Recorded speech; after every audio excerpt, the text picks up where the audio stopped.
從來都沒想過偷家這件事會發生在牙身上。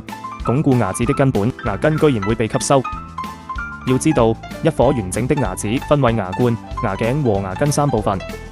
牙根吸收就是指牙根部分，由於各種原因被破骨細胞破壞吸收，導致牙根比例減少，穩定性降低，它會引起牙齒鬆動。為什麼會出現牙根吸收的情況？牙根吸收分成兩大類，一種是生理性，另一種是病理性。生理性容易理解，主要是年齡的因素與恆牙的替換、老年人退行性的牙根吸收，這些都是自然規律，是不可改變的。而病理性就稍微複雜一點點，會分為牙根內吸收和牙根外吸收。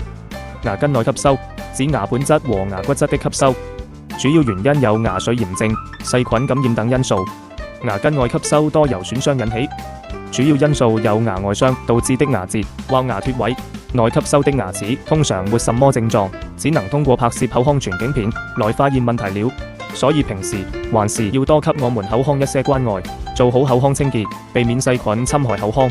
當牙齒受到猛烈撞擊時，也要及時的去正規醫院進行診斷哦。